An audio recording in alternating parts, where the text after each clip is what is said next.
नाम तुमको बहुत है, तुम सम हमको नाय। दीन दयाल को बेनती सुनो गरीब नवाज। जो हम पूत कपूत हैं, सो है पिता तेरी लाज। सब कुछ दीना अपने भेंट धरूं क्या दान। नमस्कार की भेंट धरूं, जोड़ूं मैं दोनों हाथ।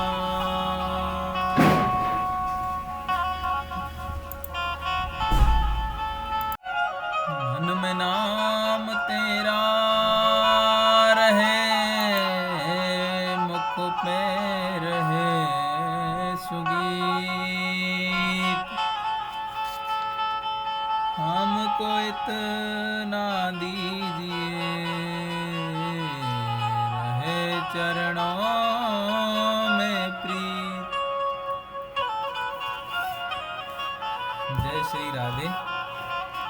श्रीमद् भागवत रहस्य प्रथम स्कंद, पेज नंबर 83, क्रमांक 10। नारद जी के पूर्व चरित्र का शेष भाग। ज्ञान का अनुभव भक्ति से होता है। संत तुकाराम महाराज कहते हैं कि मैंने अपनी आंखों से अपना मरण देखा है, अपने आत्म स्वरूप को निहारा है। मन ईश्वर में लगा हो और ईश्वर स्मरण करते करते शरीर छूट जाए तो मुक्ति मिलती है। मन को ईश्वर का स्मरण कराने के लिए जप वगैरह कोई साधन नहीं है। जब जीव से जप करो तभी मन से स्मरण करना ही चाहिए। सारा जीवन जिसके पीछे गया होगा वही अंतकाल में याद आएगा।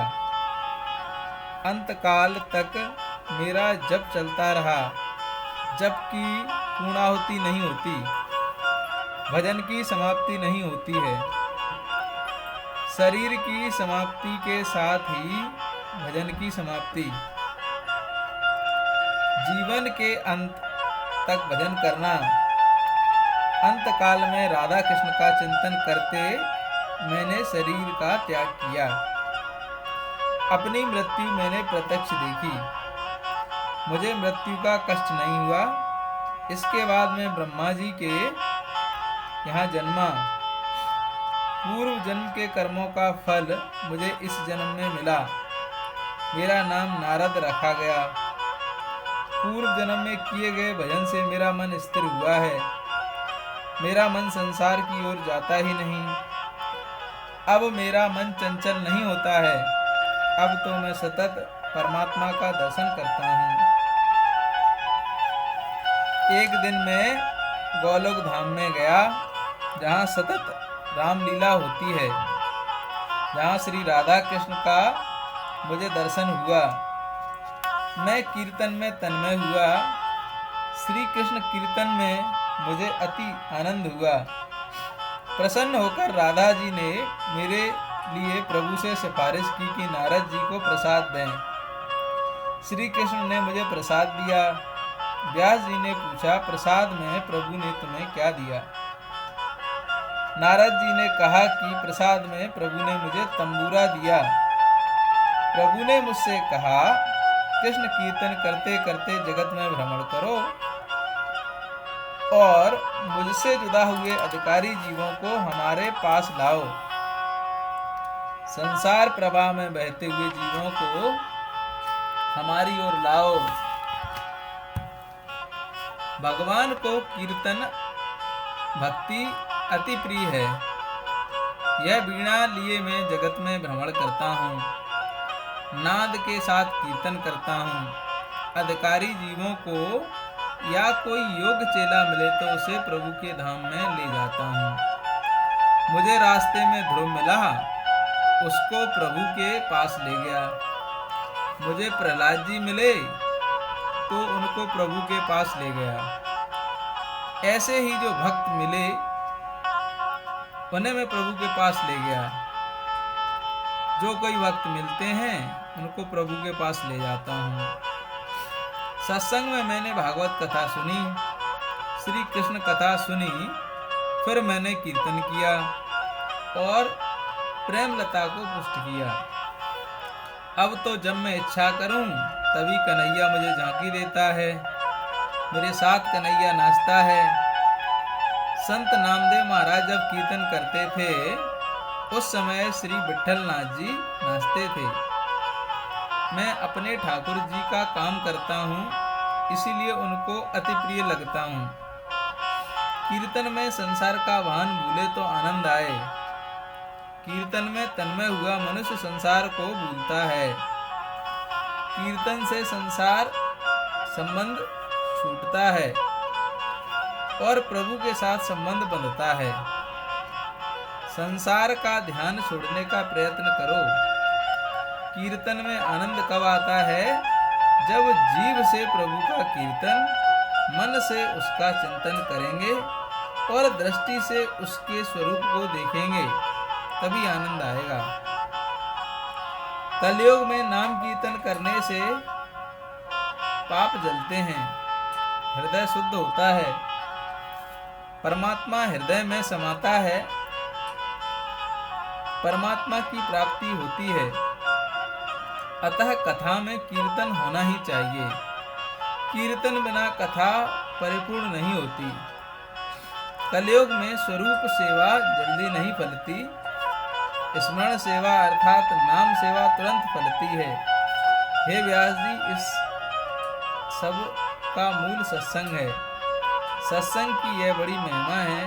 जो सत्संग करता है वही संत बनता है। श्री कृष्ण कथा से मेरा जीवन सुधरा है। श्री कृष्ण कथा सुनकर मुझे सच्चा जीवन मिला। कथा सुनकर वैराग्य करो और स्वभाव को सुधारो। संयम बढ़ाकर ज्यादा भजन करोगे तो सफलता जरूर मिलेगी। नारद जी व्यास जी से कहते हैं, आप मुझे जो मान देते हैं यह सत्संग का मान है। सत्संग से ही मैं मान के योग्य हुआ हूँ। भील बालकों के साथ आवारा घूमने वाला मैं सत्संग से ही देव ऋषि बना हूँ। नारद जी दासी पुत्र थे। सच्चे साधु संत की सेवा से उनका जीवन सुधरा। संत स्वयं तीर्थ रूप हैं। संत जंगम तीर्थ हैं। पारसमणि लोहे को सोना बनाता है, फिर भी लोहे को अपने जैसा नहीं बनाता है, परंतु संत अपने संसर्ग में आए हुओं को अपने जैसा बनाते हैं। संत करे आप समाना।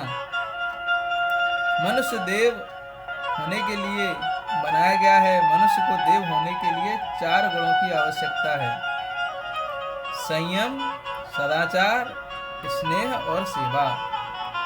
ये 4 गुण सत्संग बिना नहीं आते हैं। सत्संग का फल भागवत में बताया गया है। सत्संग से नारद जी दासी पुत्र से देवर्षि हुए हैं। मनुष्य माया का दास बना है। सत्संग से वह इससे छुटकारा पा सकता है। सच्ची भक्ति का रंग लगता है तो फिर इसे प्रभु बिना चैन नहीं मिलता। नारद जी का यह चरित्र भागवत का बीजारोपण है। सत्संग और सेवा का फल बताना इस चरित्र का उद्देश्य है। अतः विस्तार किया है। हमने यह देख लिया है कि जप बिना जीवन सुधरता नहीं। दान से धन की शुद्धि होती है, ध्यान से मन की शुद्धि होती है और शरीर की शुद्धि स्नान से होती है। परोपकार से भी मन की मलिनता पूर्णतः नहीं धुलती, इसीलिए ध्यान और जप की आवश्यकता है। जप करने वाले की स्थिति कैसी होनी चाहिए? श्री ब्रह्म चैतन्य स्वामी ने कहा है कि सहज सुमिरन होत है रोम रोम से राम। जप की प्रशंसा करते हुए गीता में भगवान ने कहा है, यज्ञानाम जप यज्ञो अस्मि। गीता अध्याय 10 श्लोक 25। रामदास स्वामी ने दास बोध में लिखा है कि जप करने से जन्म कुंडली के ग्रह भी सुधरते हैं। 1 करोड़ जप करने से तन सुधरता है, अर्थात आरोग्य प्राप्त होता है। 2 करोड़ जप करने से द्रव्य सुख मिलता है, अर्थात धन की प्राप्ति होती है। 3 करोड़ जप करने से पराक्रम सिद्ध होता है, यश तीर्थ मिलता है। 4 करोड़ जप करने से सुख की प्राप्ति होती है और 5 करोड़ जप करने से ज्ञान की प्राप्ति होती है। 6 करोड़ जप करने से अंदर के शत्रुओं का विनाश होता है। 7 करोड़ जप करने से स्त्री को सौभाग्य सुख मिलता है, स्त्री को पति सुख और पुरुष को पत्नी सुख मिलता है। 8 करोड़ जप करने से मरण सुधरता है, अब मृत्यु टलती है, मृत्यु स्थान सुधरता है। 9 करोड़ जप करने से इष्ट देवी की झांकी होती है, अपरोक्षानुभूति होती है। जिस देव का जप करते हैं उस देव के सगुण स्वरूप का साक्षात्कार होता है। 10, 11, 12 करोड़ जप करने से संचित प्रारब्ध और क्रियमाण कर्म जल जाते हैं, इन कर्मों का नाश होता है। 13 करोड़ जप करने से भगवान का साक्षात दर्शन होता है। नारद जी व्यास जी से कहते हैं कि अब आप ऐसी कथा करो कि जिससे सुनने वालों का पाप जले, उनका हृदय पिघले। आपने अब तक ज्ञान प्रदान तथा बहुत की है, परंतु अब प्रेम प्रदान कथा करें कि जिससे सबके हृदय में कृष्ण प्रेम प्रकट हो। कथा का तात्पर्य नारद जी ने बताया है। कथा सुनने से प्रभु के प्रति प्रेम जागे और संसार के विषयों के प्रति विराग जागे तो कथा सुनी कहलाए। नारद जी ने व्यास जी को ऐसी आज्ञा दी है कि कृष्ण प्रेम में लीन होकर कथा करेंगे तो आपका और सबका कल्याण होगा। व्यास जी ने कहा कि आप मुझे ऐसी कथा सुनाएं। नारद जी कहते हैं, आप ज्ञानी हैं, आप अपना स्वरूप भूले तो नहीं हैं। आप समाधि में बैठिए और समाधि में जो दिखे वही लिखिए। बहिर्मुख इंद्रियों के अंतर्मुख करने से समाधि ईश्वर के समीप पहुंचाती है। ईश्वर के साथ एक होना समाधि है, ईश्वर में लीन होना ही समाधि है। नारद जी जब तक न मिलें नारायण का दर्शन होता नहीं है। संसार में आने के बाद यह जीव अपने स्वरूप को भूलता है। कोई संत कृपा करें तब जीव को अपने स्वरूप का भान कराते हैं। व्यास नारायण को भी नारद जी की जरूरत पड़ी थी। इसके बाद नारद जी ब्रह्मलोक में सिधार गए। व्यास जी ने प्राणायाम से दृष्टि अंतर्मुख की। वहां हृदय गुफा में बाल कृष्ण के दर्शन हुए। व्यास जी को सब लीलाओं का दर्शन हुआ है। व्यास जी को नारद जी ने स्वरूप का भान कराया। इसके परिणाम स्वरूप व्यास जी ने श्रीमद् भागवत की रचना की। भागवत में तत्व ज्ञान भी बहुत है, परंतु इसका प्रधान विषय तो प्रेम है। दूसरे प्राणों में ज्ञान, कर्म, आचार, धर्म आदि प्रधान हैं, परंतु भागवत पुराण में प्रेम प्रधान है, भक्ति प्रधान है। वाल्मीकि रामायण आचार धर्म प्रधान ग्रंथ है, जबकि तुलसी रामायण भक्ति प्रधान ग्रंथ है। वाल्मीकि जी को अपने जन्म में कथा करने से तृप्ति न हुई। भगवान की मंगलमय लीला का भक्ति से प्रेम पूर्वक वर्णन करना बाकी रह गया। इसीलिए उन्होंने कलयुग में तुलसीदास के रूप में जन्म लिया। कलि कुटिल जीव निस्तार हित वाल्मीकि तुलसी भयो। वेद स्वीकृत भागवत का यह फल है। यह तो सबको विदित है कि वृक्ष की छाल तथा पत्तों में जो रस होता है उससे वृक्ष के फल में विशेष रस होता है। रसपूर्ण इस श्रीमद् भागवत रूप फल का मोक्ष मिलने तक आप बार बार पान कीजिए। पीवत भागवतम रसामालयम।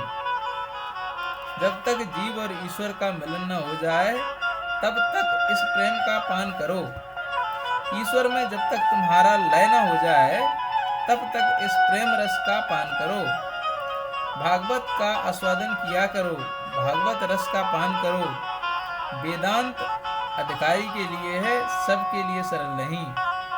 वेदांत त्याग की आज्ञा करता है। वेदांत कहता है सर्व का त्याग करके भगवान के पीछे पड़ो, जबकि संसारियों से कुछ छूटता नहीं। ऐसों के उद्धार के लिए कौन सा उपाय है? हाँ है उपाय। त्याग न कर सको तो कोई हर्जा नहीं, परंतु अपना सर्वस्व ईश्वर को समर्पण करो और अनासक्त रहकर ही उसे भोगो। व्यास जी ने ब्रह्मसूत्र बनाया, योग दर्शन पर भाष्य रचा, परंतु उनको लगा कि कलयुग के मानव भोग परायण होंगे और उसी कारण उनसे इस योग में प्रवृत्ति नहीं हो सकेगी। उनके लिए करुणा करके यह भागवत शास्त्र रचा। परिचित को निमित्त बनाकर संसार में फंसे लोगों के लिए व्यास जी ने यह भागवत की कथा की।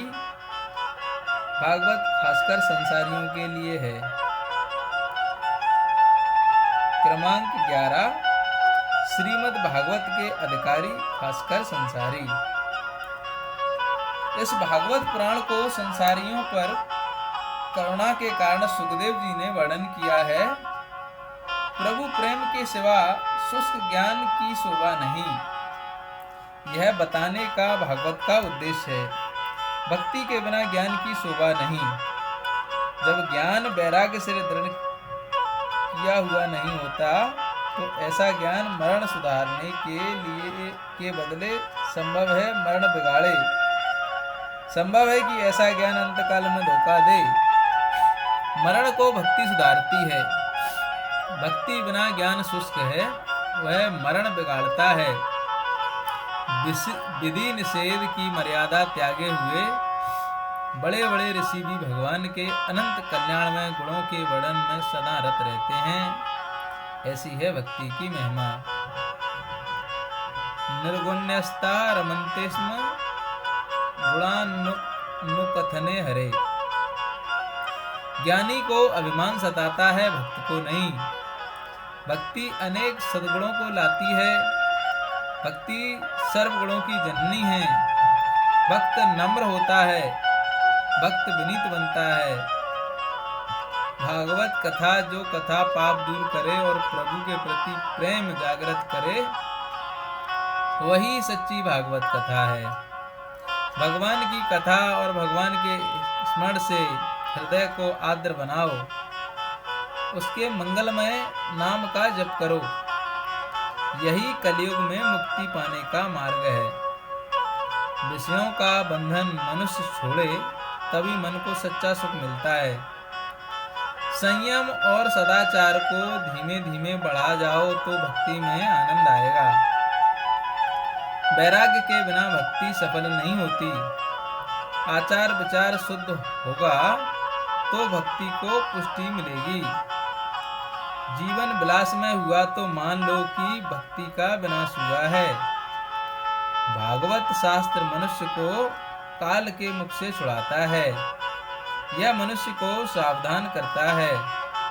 काल के मुख से छूटना हो तो काल के भी काल श्री कृष्ण की शरण में जाओ। जो सर्वस्व भगवान पर छोड़ते हैं उनकी चिंता भगवान स्वयं करते हैं।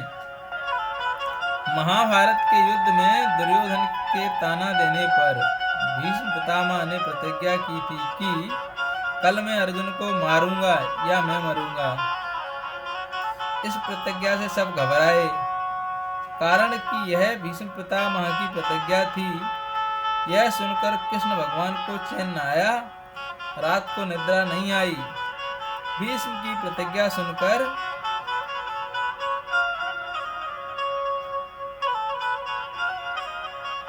अर्जुन की क्या दशा हुई होगी, यह सोचकर भगवान अर्जुन की स्थिति देखने आए। जाकर क्या देखते हैं कि अर्जुन तो शांति से गहरी नींद में सो रहा है। भगवान ने सोचा कि भीष्म ने ऐसी प्रतिज्ञा की है, भीषण प्रतिज्ञा की है, तो भी यह तो शांति से सो रहा है। उन्होंने अर्जुन को जगाया और पूछा, तुमने भी भीष्म की प्रतिज्ञा सुनी है ना? अर्जुन ने कहा, हाँ सुनी है। श्री कृष्ण ने कहा, तो तुम्हें मृत्यु का भय नहीं है, चिंता नहीं है? अर्जुन ने कहा, मेरी चिंता करने वाला मेरा स्वामी वह जागता है, इसीलिए मैं शयन करता हूँ। वह मेरी चिंता करेगा, मैं किस लिए चिंता करूं? इस तरह सब ईश्वर पर छोड़ो। मनुष्य की चिंता जब तक ईश्वर को न हो जाए तब तक वह निश्चिंत नहीं होता। प्रथम स्कंद यह अधिकार लीला है। अधिकार बिना संत मिले तो उसकी ओर सद्भाव नहीं जागता। संतों को खोजने की जरूरत नहीं है, खोजने से संत नहीं मिलते हैं, केवल प्रभु कृपा से ही संत मिलते हैं। आखिर जब तक मन शुद्ध नहीं होगा तब तक प्रभु की कृपा नहीं होगी। जब तक मन दुर्जन रहेगा तब तक संत मिलते नहीं। संत बनोगे तो संत मिल जाएंगे। संत देखने की दृष्टि देते हैं कि संसार के पदार्थों को देखने में आनंद है, उनके उपभोग में आनंद नहीं है। संसार यह ईश्वर का स्वरूप है, इस कारण जगत को ईश्वरमय देखो। सुखदेव जी और अप्सराओं का प्रसंग पहले कह चुके हैं। महाप्रभु जी ने वैष्णव के लक्षण बताए हैं कि जिसके दर्शन से कन्हैया याद आए वह वैष्णव, जिसके संग में आने पर प्रभु याद आए वह वैष्णव। अप्सराओं को सुखदेव जी के दर्शन से वैराग्य की उत्पत्ति हुई। कृष्ण कथा के पीछे वह पागल बनी है। जगत में संतों का अभाव नहीं है, परंतु सदशिष्यों का अभाव है। जिसका अधिकार सिद्ध हुआ है उसे संत पुरुष मिल जाते हैं। मनुष्य संत बनता है तभी उसे संत मिलते हैं। संत बनने से पहले संत मिले तो उसमें सद्भाव नहीं बनता है। जिसकी आंखों में ईश्वर है वह सर्व में ईश्वर का अनुभव करता है। इस जगत में निर्दोष एक परमात्मा ही है, ईश्वर के सिवा कोई निर्दोष नहीं है। संतों में कोई एकाध दोष होगा, कारण पूर्ण सत्वगुण प्रकट होने पर तो वह जीव इस शरीर में नहीं रह सकता, ईश्वर से यह अलग नहीं रह सकता। यह ब्रह्मा जी की सृष्टि गुण दोष से भरी हुई है। जगत में सब प्रकार से कोई सुखी हो ही नहीं सका है। यदि सर्व प्रकार से कोई सुखी हो जाए तो सुख का भान भी भूल बैठेगा। जगह सर्व सुखी असा कौन आहे, विचारी मना तुझ सुधीनी पाहे। संसार के प्रत्येक पदार्थ में दोष है और गुण भी है। दृष्टि को ऐसी गुणमयी बनाओ कि किसी का दोष देख न सको। जब तक तुम्हारी दृष्टि गुण दोष से भरी हुई है तब तक संत में भी आपको दोष दिखेंगे। इसीलिए दृष्टि ज्ञानमयं कृत्वा पश्येतं ब्रह्ममयं जगत। जिसकी दृष्टि गुणमयी है वही संत है।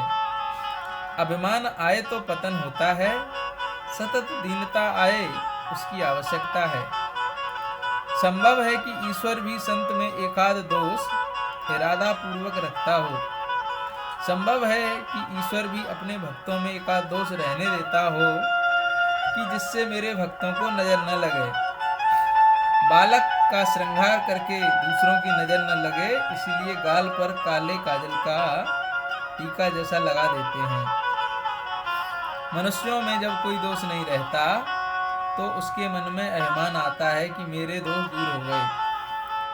अपनी दृष्टि तो को गुणमय बनाओ, किसी के दोषों को मत देखो, किसी के पाप का विचार न करो, या वाणी से उन पापों का उच्चार करना नहीं। संत होना क्या घर छोड़ना है? घर छोड़ने की जरूरत नहीं है। घर छोड़ने से ही कोई संत बनता है, ऐसा नहीं है। घर में रहकर महाराज संत एकनाथ गोपियों आदि ने घर में रहकर ही प्रभु को प्राप्त किया है। गेरुए कपड़े पहन लेने से कोई संत नहीं हो जाता है। कपड़े बदलने की जरूरत नहीं है, कलेजा बदलने की जरूरत है। उसके लिए मन को बदलने की जरूरत है। मन के गुलाम मत बनो, मन को गुलाम बनाओ। परीक्षित राजा ने मन को सुधार लिया, अतः उसको सुखदेव जी मिल गए। सब छोड़ने की जरूरत नहीं है। सब छोड़ने से निवृत्ति के समय इंद्रियां बहुत त्रास देती हैं। संसार में जो लक्ष्य याद रखता है वही संत है। मनुष्य जीवन का लक्ष्य है परमात्मा से मिलन। जो इस लक्ष्य के लिए प्रतिक्षण सावधान है वह संत है। आत्मा यह मन का साक्षी है, दृष्टा है। जिसने अपना मन सुधारा है वह संत है। मन को सुधारोगे तो तुम संत बन जाओगे। मन को सुधारने की जरूरत है। जगत नहीं बिगड़ा है, अपना मन बिगड़ा है। मन पर विश्वास मत करो, मन पर अंकुश रखो। जिस दिन मन शुद्ध है, चरित्र शुद्ध है, ऐसा साक्षी तुम्हारा आत्मा दे तो मानो कि तुम संत हो। मन को सुधारने के अनेक उपाय हैं जो शास्त्रों ने बताए हैं। मन को मृत्यु का भय दिखाओ तो मन सुधरेगा। मृत्यु के स्मरण से मन सुधरता है। मृत्यु को भूलने पर मन बिगड़ता है। परीक्षित राजा ने जब सुना कि मैं 7वें दिन मरने वाला हूँ, सुनते ही तुरंत उसके विलास जीवन का अंत आ गया। अब विलासी जीवन विरक्त जीवन हुआ है। परीक्षित को मृत्यु का भय लगा तो उसका जीवन सुधरा। मृत्यु का दुख भयंकर है। जीव शरीर छोड़ता है, उस समय हजारों बिच्छू एक साथ डंक मारते हों ऐसी वेदना होती है। जन्म दुखम जरा दुखम जाया दुखम पुनः पुनः अंत कालम महादुखम तस्मात् जाग्रहि जाग्रहि। जन्म दुख है, वृद्धावस्था दुखमय है, और स्त्री पुत्रादि कुटुंब दुख रूप है, और अंतकाल भी बड़ा दुखद है। इसलिए जागो जागो, इस अंतकाल को रोज याद करो। नित्य विचार करो कि यदि आज यमदूत मुझे पकड़ने आए तो मैं कहाँ जाऊंगा, नरक में, स्वर्ग में या वैकुंठ में। मृत्यु का निवारण शक्य नहीं है तो फिर पाप इसलिए करते हो। कई एक तो बहुत समझदार बनते हैं, 2 सेर साग सब्जी लेनी हो तो सारा बाजार घूमते हैं, माथा धुनते हैं कि करेला लूं या तोरई। जिसके विचार करने की जरूरत थी उसका तो विचार नहीं किया और साग सब्जी का विचार कर रहा है। मृत्यु को रोज याद करो। मृत्यु का भय रहेगा तो तुम्हारा पाप दूर होगा, और जिस दिन तुम्हारा पाप दूर हो जाएगा तब मान लेना कि तुम संत हो गए। पाप पुण्य के अनेक साक्षी हैं। सूर्य चंद्र धरती वायुदेव सब साक्षी हैं। मेरे भगवान के अनेक सेवक हैं, वे जहां तुम जाओगे साथ जाते हैं। मनुष्य यह मानता है कि मैं जो पाप कर रहा हूं उसे कोई देखता नहीं है। अरे भाई, एकांत कैसा भी हो, वहाँ वायु है और वहाँ भी तेरे अंदर परमात्मा विराजमान है। यद्यपि लोके मरणम शरणम तदपि न मुच्यति पापाचरणम। आखिर तो मनुष्य इस लोक में मरण की शरण ही जाता है, फिर भी वह पाप आचरण छोड़ता नहीं। जय जय श्री राधे।